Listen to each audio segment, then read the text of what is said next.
이전에 주신 하나님 말씀은 신약 히브리서 2장입니다. 2장 1절에서 10절입니다.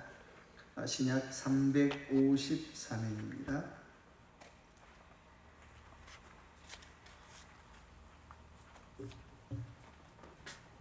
354면 히브리서 2장 1절에서 제 10절까지 우리 같이 읽도록 하겠습니다. 그러므로 우리는 들은 것에 더욱 유념함으로 우리가 흘러 떠내려가지 않도록 함이 마땅함이라. 천사들을 통하여 말씀하신 말씀이 견고하게 되어 모든 범죄함과 순종하지 아니하니 공정한 보응을 받았거든. 우리가 이같이 큰 구원을 등한히 여기면 어찌 그 보응을 피하려? 이 구원은 처음에 주로 말씀하신 바요 들은 자들이 우리에게 확증한 바니 하나님도 표적들과 기사들과 여러 가지 능력과 및 자기의 뜻을 따라 성령이 나누어 주신 것으로서 그들과 함께 증언하셨느니라. 하나님이 우리가 말하는 바 장차 올 세상을 천사들에게 복종하게 하심이 아니니라. 그러나 누구인가가 어디에서 증언하여 이르되 사람이 무엇이기에 주께서 그를 생각하시며 인자가 무엇이기에 주께서 그를 돌보시나이까. 그를 잠시 동안 천사보다 못하게 하시며 영광과 존귀로 관을 씌우시며 만물을 그 발 아래 복종하게 하셨느니라 하였으니 만물로 그에게 복종하게 하셨은즉 복종하지 않는 것이 하나도 없어야 하겠으나 지금 우리가 만물이 아직 그에게 복종하고 있는 것을 보지 못하고 오직 우리가 천사들보다 잠시 동안 못하게 하심을 입은 자 곧 죽음의 고난 받으심으로 말미암아 영광과 존귀로 관을 씌우신 예수를 보니 이를 행하심은 하나님의 은혜로 말미암아 모든 사람을 위하여 죽음을 맛보려 하심이라. 그러므로 만물이 그를 위하고 또한 그로 말미암은 이가 많은 이들을 이끌어 영광에 들어가게 하시는 일에 그들의 구원의 창시자를 고난을 통하여 온전하게 하심이 합당하도다. 아멘.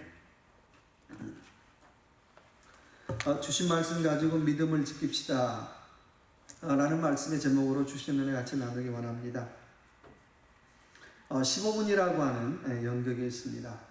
다른 내용이 아니라 시한부 인생을 사는 한 청년의 이야기를 연극으로 그렸습니다. 박사 논문을 준비하던 청년이 박사 논문을 마치고 갑자기 가슴에 통증을 느껴서 병원에 갔는데 진단 결과 당신은 15분밖에 살지 못합니다 라고 하는 진단 결과를 받았어요. 그리고 누워서 초조하게 15분을 기다리고 있는 거예요. 선생님 몇 분 됐습니까? 이제 4분 지나고 11분 남았습니다. 초조하게 누워서 15분을 기다리고 있는데 그때 한 통의 정보가 도착을 해요. 그 정보의 내용은 이런 거였어요. 백만장자인 그의 친척이 있었는데 돌아가시면서 유산을 그 청년에게 남겨준다라고 하는 정보를 받았어요. 우리 같으면 너무나 기뻐할 것 같잖아요. 근데 그 청년은 조금도 기쁘지 않았어요. 별로 기뻐하지 않고 또 시간이 지나는데 또 1분 있다가 또 한 통의 정보가 도착을 합니다. 자기가 정말 가슴에 통증을 느껴가면서 제출했던 박사 논문이 올해의 최우수 논문으로 선정되었다라고 하는 정보를 받았어요. 근데 그 소식 앞에서도 이 청년은 조금도 기쁘지 않았어요. 그리고 또 시간이 지나갔습니다. 그 1분 있다가 또 한 통의 정보를 받습니다. 자기가 사랑했던 여인에게 온 정보였어요. 사랑하는 애인에게 온 정보였는데 드디어 우리 부모님의 결혼 허락을 맡아서 결혼할 수 있게 됐다고, 날짜 잡으면 된다라고 하는 정보를 받게 되었습니다. 그런데 그 정보를 받고도 그 청년은 조금도 기쁘지가 않았어요. 그리고 그 청년은 결국 15분의 시간을 다 채운 채 결국 숨을 거두고 만다는 내용입니다. 세네카는 그런 얘기를 했어요. 인간은 항상 시간이 모자란다라고 말하며 산다라고 얘기를 했어요. 늘 시간이 좁게 시간이 모자란다고 얘기하는데 막상 우리가 시간을 쓸 때 가만히 보면 시간이 무한정인 것처럼, 시간이 무궁무진한 것처럼 웨스트할 때도 있고요, 막 사용할 때도 있고, 지난 다음에 아차 후회할 때도 있더라고 하는 것입니다. 여러분, 그 시간 어떻게 써야 될까요? 우리가 참 건강 많이 생각해요. 많은 사람들이 건강을 위해서 좋은 음식도 먹고 좋은 물도 마시고 좋은 환경도 우리가 생각을 하는데 보약도 맞고요. 근데 정작 저와 여러분의 심령, 저와 여러분의 영혼을 위해서는 우리 어떤 투자를 하고 살아가십니까? 우리가 시간이 부족하다고, 시간이 바쁘다고, 시간이 없다라고 하는데 과연 우리는 우리의 영혼을 위해서, 우리의 심령을 위해서 우리는 어떤 투자를 하고 살아가느냐라고 하는 질문 이 저녁에 해보시면 좋을 것 같아요. 오늘 저와 여러분이 읽은 본문 히브리서 11장은 저와 여러분의 영혼을 위해서, 심령을 위해서 우리는 무엇을 해야 할 것인가를 가르쳐주는 말씀입니다. 1절에 이렇게 시작해요. 모든 들은 것 흘러 떠내려 갈까 염려하노라 라고 말씀하고 있어요. 모든 들은 것이다 라고 하는 건 다른 거 아니죠. 예수 그리스도, 복음. 그 복음. 내가 복음을 들었는데 그 복음이 어떻게 해요? 떠내려 갈까 염려하라고 말씀하고 있어요. 헬라어로 파라키오멘이라는 말인데 이 말은 슬금슬금 떠나가는 것. 좀 다른 의미로 반지가 어떻게 해요? 우리 비누 묻히면 반지가 어떻습니까? 슬슬 빠지는 것. 마치 그거예요. 내가 복음 들었다라고, 예수 그리스도의 복음 들었다고 좋아하는데 그 복음이 어떻게 해요? 마치 반지가 슬슬 빠지듯이 그냥 슬슬 빠지지 않도록 어떻게 해요? 조심하라라고 말씀하고 있어요. 내가 믿음이 있다라고 하는데 그 믿음 까먹지 않도록 조심하라고 말씀하고 있는 것입니다. 구체적으로 우리가 믿음 까먹지 않고 믿음 지킨다는 것 어떤 의미가 있을까요? 자, 우리 3절 같이 한번 읽어볼까요? 우리가 이같이 큰 구원을 등한히 여기면 어찌 그 보응을 피하리요? 이 구원은 처음에 주로 말씀하신 바요 들은 자들에게 우리에게 확증한 바니 첫째 믿음을 지킨다는 것은 큰 구원을 귀하게 여기라는 거예요. 그러니까 큰 구원을 귀하게 여기라는 건 다른 거 아니죠. 좀 구원의 가치를 귀하게 여기라는 거예요. 내가 구원의 가치를 귀하게 여기면 예수 그리스도는 당연히 어떻게 해요? 귀하게 여기겠죠. 근데 내가 예수 그리스도를 귀하게 여기지 않는다는 얘기는 구원의 가치에 대해서 어떻게 해요? 별로 귀하게 생각하지 않는다는 거예요. 구원은 어떤 의미가 있습니까? 첫째는 하나님의 아들이 우리를 위해서 희생한 사건이죠. 두 번째는 하나님의 사랑이 드러난 사건이에요. 세 번째는 구원은 하나님의 은혜를 깨닫는 사건이라고 하는 거예요. 따지고 본다면 작은 거 아니에요. 엄청 큰 건데 이거 등한시한다는 거예요. 이거 우습게 여긴다는 거예요. 이거 의심한다는 거예요. 맨날 그러잖아요. 내가 구원 받았나 안 받았나 이런 의심 또 이런 얘기 하고 다니지 말라는 거예요. 사도행전 4장 12절의 말씀에 구원을 이룰 만한 다른 이름을 주신 일이 없다라고 말씀하고 있어요. 내가 구원 받았습니다. 누구 이름으로? 아니라는 거예요. 다른 이름 준 적이 없다는 거예요. 여러분 구원에 정말 중요한 두 가지 이름이 있겠죠. 첫째 어떤 이름이 중요해요? 내 이름이 중요하겠죠. 내가 구원 받아야 되니까 내 아무개라고 하는 내 이름 중요해요. 두 번째 중요한 이름이 있어요. 어떤 이름 중요할까요? 예수 그리스도 이름이죠. 그러니까 두 가지 중에 하나만 빠져도 안 되잖아요. 그렇잖아요. 다른 사람이 구원 받은 것 좋아할 일인데 내가 구원 못 받았다면 굉장히 가슴 아픈 일이 되는 거예요. 그러니까 구원에 두 가지 중요한 거 있죠. 내 이름이 들어가 있는가? 과연 그 이름 속에 예수 그리스도의 이름이 들어가 있는가라고 우리는 질문해 봐야죠. 빌립보 2장 12절의 말씀에 너희는 두렵고 떨림으로 구원을 이루라라고 말씀하고 있어요. 구원을 이루라, 완성하라. 이 말씀 속에는 한 세 가지 정도의 의미가 있는 것 같아요. 첫째, 이루라는 건 잘 간직하라는 거예요. 뭐라고요? 간직하라는 거예요. 그러니까 구원은 선물이니까 좀 잘 간직하라는 거예요. 에베소 2장 8절의 말씀에 너희가 믿음으로 말미암아 구원을 얻었나니 이것은 너희에게서 난 것이 아니요 하나님의 선물이다라고 말씀하고 있어요. 구원은 하나님의 선물이기 때문에 좀 잘 간직하라는 거예요. 마치 임금이 신하에게 아주 값진 귀한 보화를 줬는데 그거 어떻게 해요? 잘 간직해야 되잖아요. 좀 그런 마음으로 잘 좀 간직하라고 하는 것입니다. 여러분 우리가 믿음이 떨어질 때 어떤 현상이 일어납니까? 첫째는 뭐예요? 내 고집, 아집 드러나죠. 내 욕심 드러나요. 감사가 떨어지면 떨어질수록 내가 어떻게 해요? 믿음이 떨어진다라고 보면 되는 거예요. 감사 이꼴 은혜에 대한 고백이잖아요. 근데 내가 감사가 점점 좀 떨어지고 불평이 많아지고 어떻게 해요? 자꾸 어떻게 해요? 원망과 탓이 많아지면 내가 믿음이 어떻게 해요? 떨어졌구나라고 생각하면 돼요. 내가 그렇게 컴플레인 많이 하고 그렇게 비난 많이 하고 조롱 많이 하고 핑거 포인트 많이 하는데 난 믿음 좋은 사람입니다. 그런 거 없어요. 절대 없어요. 말은 신앙에 비례하는 거예요. 고백은 신앙에 비례하는 거예요. 그런 고백을 하는데 무슨 그러겠어요. 그래서 첫째는 우리의 구원을 잘 좀 간직하라는 거예요. 두 번째 이루라는 것은 좀 닮아가라는 거예요. 내가 예수 그리스도 이름으로 구원받았습니다. 대치이시 아니라 그걸 어떻게 해요? 좀 예수 그리스도를 닮아가는 거예요. 내가 주님이 했던 말, 주님이 했던 행동, 주님이 했던 삶, 어떻게 한 가지 스텝 바이 스텝으로 좀 닮아가는 것이 구원을 이루는 거예요. 그렇잖아요. 내가 예수 이름으로 구원받았다고 하는데 저 사람은 예수님하고 전혀 상관이 없는 사람 같아. 좀 이상한 거잖아요. 내가 정말 예수 이름으로 구원받았다면 예수님을 닮아가기 위해서 어떻게 애라도 쓰고 노력이라도 하고 어떻게 해요? 쇼하는 건 좀 그렇지만 하여튼 트라이 해봐야 되잖아요. 근데 말로는 막 예수님의 이름을 얘기하고 은혜를 얘기하고 뭐 이런 거 얘기하는데 어떻게 전혀 삶은 지 욕심 다 챙기고 지 하고 싶은 대로 다 하고 지 뭐 이거 다 하면서 어떻게 예수 이름으로 그건 아니라는 거예요. 두 번째 이루라는 건 닮아가라는 거예요. 세 번째는 전하라고 하는 거예요. 내가 닮아갔으면 확신이 있으면 내가 경험했으면 체험했으면 세 번째는 어떻게 해요? 전해야죠. 여러분 내가 좋은 물건 가지고 있으면 써보면 좋은 물건이 좋잖아요. 그 물건 어떻게 해요? 전하지요. 근데 내가 써보니까 물건이 어떻게 별로 안전하죠. 다른 말로 말하면 내가 이 물건에 대한 확신이 있으면 전해요. 똑같은 거죠. 내가 예수 그리스도의 이름에 대한 그 구원의 능력에 대한 확신이 있으면 어떻게 해요? 전하지 말래도 어떻게 해요? 전해요.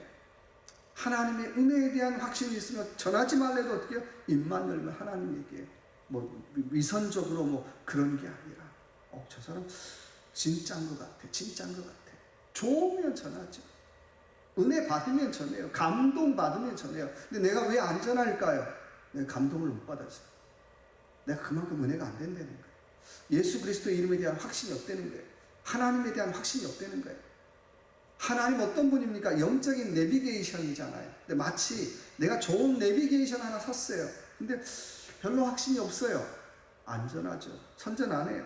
근데요, 이 영적 내비게이션이 하나님이 어떻게 해요? 너무 좋더라는 거예요. 너무 유용하더라는 거예요. 그때 전하지요. 세 번째 이루라는 건 전하라는 거예요. 자, 우리 큰 두 번째는 우리 6절 한번 볼까요?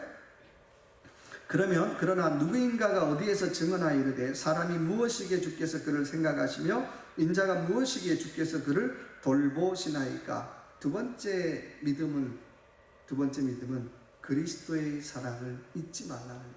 누구 사랑이요? 그리스도의 사랑. 사람이 무엇이간데 라고 하는 이건 시편 8편에 나오는 유명한 다윗의 시편 내용이죠. 다윗은 하나님 앞에 설 때마다 도대체 하나님 내가 무엇이간데, 나 같은 존재가, 나같이 연약한 사람이 무엇이간데, 천지 만물을 지신 그 하나님 앞에 서면 설수록 가까이 가면 갈수록 어떻게 우쭈 이렇게 되는 게 아니라 점점 어떻게 해요? 내가 작아지는 거예요. 내가 초라해지는 거예요. 그래서 내가 고백할 수 있는 말이 있다면 내가 무엇이간데. 여러분 믿음이 뭘까요? 기도가 뭘까요? 하나님 앞에 어떻게 해요? 가면 갈수록 내가 작아지는 고백하는 거잖아요. 무슨 열등감이라 그런 건 아니고요. 내가 가면 갈수록 어떻게 해요? 이렇게 어깨가 점점 내려가는 거잖아요. 내가 이렇게 했던 게 점점 내려가는 거잖아요. 기도하면 할수록 어떻게, 내가 참 무엇이간데, 나 같은 사람이 예배 드리면 드릴수록 어떻게 해요? 힘이 점점 어떻게 해요? 나 같은 사람이 하나님의 은혜에 가까이 가면 갈수록 어떻게 해요? 자기의 높이가 점점 낮아지겠죠. 거꾸로 은혜에 멀어지면 멀어질수록 자기에 대한 평가가 어떻게 점점 높아지는 거예요. 내가 알고 있는 게 최고고, 내가 경험한 게 최고고, 내가 어떻게 해요? 살아가는 게 최고고, 자기에 대한 평가가 높아지더라는 거예요. 이게 잘못되는 거잖아요. 은혜 받은 사람은 가식적인 게 아니라 은혜에 가까이 가면 갈수록 어떻게 해요? 나 같은 사람이 늘 어떻게 그런 고백이 있더라는 거예요. 오늘 말씀 보니까 주께서 저를 권고하시며 라고 말씀하고 있어요. 누가요? 권고라는 말이 뭡니까? 돌아보셨다는 게, 누가 돌아보셨어요? 하나님이 나를 돌아봤대요. 나 같은 사람을. 사람이 별로 안 돌아보는데 하나님께서 나를 돌아보셨다는 거예요. 그러면서 우리 인간의 정체는 이렇게 얘기합니다. 천사보다 어떻게 해요? 조금 못하게 하시며, 우리가 천사보다 조금 못한 이유가 뭡니까? 고난을 경험하죠. 뭘 또 경험해요? 죽음을 경험하죠. 우리가 천사보다 못한 거 없어요. 근데 어떻게? 조금 못하게 하시고. 근데 놀라운 것은 우리가 천사보다 조금 못한 게 중요한 게 아니라 예수 그리스도께서 우리를 구원하기 위해서 어떻게 해요? 천사보다 조금 못한 존재로 이 땅에 오셨다는 거예요. 그리고 고난당하셨어요. 그리고 십자가에 부활하셨다라고 하는 것입니다. 누구 때문에요? 우리 때문에. 여러분, 세상의 어머니들은 관심이 온통 누구한테 가 있죠? 남편한테 가 있는 것도 있겠지만 자식들한테 가 있죠. 어떻게 하면 자식들이 잘 될까? 어떻게 하면 자식들이 좀 잘 살까? 어떻게 하면 자식들이 좀 평안할까? 어머니들의 관심사 그거예요. 네, 부모의 관심사 그거잖아요. 그러니까 하나님 아버지의 관심사가 뭡니까? 라고 뚝 물어보면 뭐라고 얘기하겠어요? 어떻게 하면 우리가 구원받을까? 우리가 어떻게 하면 어떻게 해요? 하나님 백성 될까? 우리가 어떻게 하면 하나님 자녀 될까? 그거밖에 없어요. 예수 그리스도의 관심사도 그거밖에 없다는 거예요. 우리가 잘 살고 물론 그거 좋겠지만 어떻게 하면 하나님 백성 될까? 어떻게 하면 구원시킬까? 어떻게 하면 하나님 백성으로 살까? 그거밖에 없다는 거예요. 온통 관심이 구원밖에 없다는 거예요. 또 하나는, 자, 8절에 볼까요?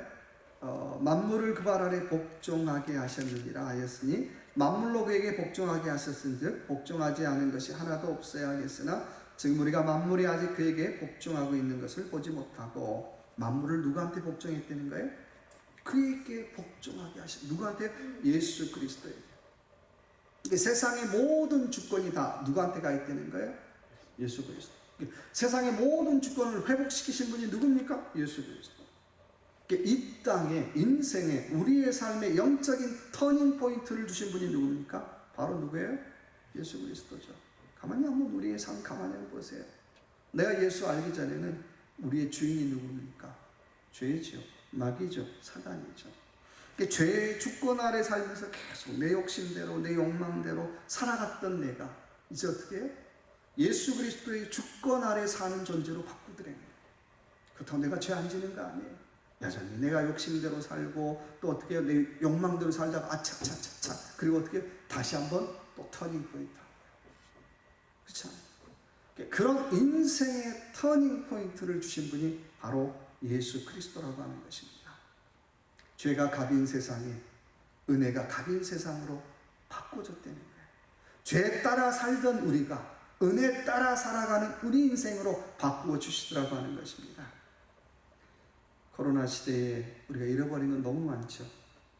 어찌 보면 상실의 시대죠. 가족도 떠나보내고 사랑하는 사람도 떠나보내고 추억도 떠나보내고 늘 우리가 주일날마다 만나면 우리가 언제 밥 먹을 수 있을까요? 우리가 언제 친구 한번 나눌 수 있을까요? 아마 몇 년은 계속 그런 얘기 되풀이할 것 같아요. 밥 못 먹어서가 아니라 그런 기억들, 그런 좋은 추억들을 어떻게 다시 누릴 수 없다는 것에 대한 아픔이겠죠. 이게 코로나 시대잖아요. 근데 이제 다 잃어버렸는데 그런 상실의 시대에 우리가 품어야 될 것이 있다면 바로 예수 그리스도라고 하는 보석이고 보화인 줄로 믿습니다. 다른 말로 말하면 다 잃어버렸지만 그래도 어떻게 해요? 은혜를 기억하는 저와 여러분 되시길 주님의 이름으로 축원합니다. 교회 앞에 나무에 가끔 딱따구리가 와요. 딱따구리가 이제 벌레를 쪼잖아요. 가만히 보면요, 어떤 때는 그 벌레를 쪼다 보면 나무 가지가 툭 떨어져요. 혹시 딱따구리 생각에 야, 내가 나무를 쳤더니 나무가 부러지네? 이런 생각한다고 한번 상상 한번 해보자고요. 근데 마치 우리가 인생 살면서 그런 거 참 많은 것 같아요. 그렇게 어떻게 해요? 딱따구리처럼 내가 쳤더니 나무 가지가 부러지네? 그런 착각들을 하고 살더라는 거예요. 다른 말로 말하면 은혜를 망각하고 산다는 거예요. 그래서 원하기는 저와 여러분의 삶, 은혜를 망각하지 않는 그런 귀한 저와 여러분의 삶이 되시길 주님의 이름으로 축원합니다. 세 번째는 우리 11절 한번 볼까요?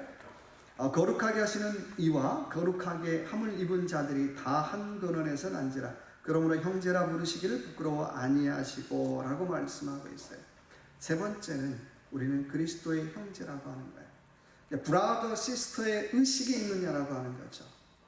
우리 미국 교회 가보면 직분 잘 안 불러요. 미국 교회 가면 집사님, 장로님, 목사님 이렇게 안 부르고 거의 부르는 호칭이 있죠. Brother and Sister. 근데 참 좋아요. 왠지 직분하면 막 뭐가 높아지고 낮아지고 그런 생각들 하잖아요. 근데 교회는 그런 것이 아니라는 거예요. 교회에서 그러면 어떻게 해요? 차별이잖아요. 근데 바깥에서도 차별받았는데 교회 안에서까지 그런 차별의식을 없애기 위해서 어떻게 해요? 미국 교회는 Brother and Sister, 패스터를 가리켜서 어떻게 해요? 패스터라고 부르지도 않아요. Brother John, 브라더라고 불러요. 아마 한국 목사님들도 어떻게 기분 되게 나쁠 거예요. 내가 그래도 목사님인데. 아니죠. 초대교회가 불렀던 건 그런 거잖아요. 내 형제입니다. 내 자매입니다. 내가 당신하고 무슨 핏줄이 섞였습니까? 아니죠. 우리는 그리스도라고 하는 영적인 핏줄이 섞였잖아요. 그리스도라고 하는 영적인 핏줄로 당신은 나의 브라더입니다. 나의 시스터입니다라고 부를 수 있다라고 하는 거예요. 오늘 말씀 보니까 오늘 11절에 보니까 다 한 근원에서 나왔다는 거예요. 생물학적인 뿌리가 하나라는 게 아니라 은혜의 뿌리가 하나라는 거예요. 구원의 뿌리가 하나라는 거예요.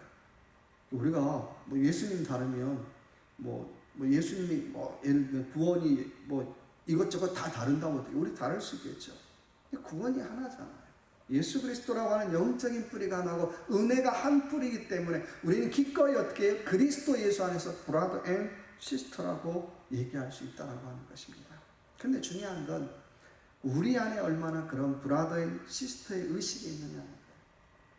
저부터도 아니죠. 안 되죠. 나는 나, 너는 너. 이게 너무나 강하잖아요. 교회 안에서도. 나만 잘 되면 되고 당신은 잘 모르겠고 나는 나, 너는 너. 근데 이거 깨는 게 어떻게 해요? 신앙의 훈련이고 연습이라는 거예요. 주님 그러잖아요. 우리는 다 어떻게 해요? 우리는 다 한 뿌리에서 나왔다는 거예요. 그러니까 내가 은혜가 하나고 구원이 하나고 성령이 하나라면 내가 영적으로 어떻게 해요? 그런 가족의식을 가지고 우리는 살아야 한다고 하는 것입니다. 그럴 때에 16절 볼까요? 이는 확실히 천사들을 붙들어 주려 하심이 아니요 오직 아브라함의 자손을 붙들어 주려 하십니다. 그럴 때에 우리가 뭐가 됩니까? 영적인 아브라함의 자녀, 아브라함의 자손이 된다는 거예요. 다른 말로 말하면 어떻게? 은혜의 자녀가 되고 축복의 자녀가 되고요. 은총의 자녀가 되더라고 하는 것입니다. 참 교회들마다 어려움들이 많죠. 웬 파도 그렇게 많은지, 웬 다툼도 그렇게 많은지.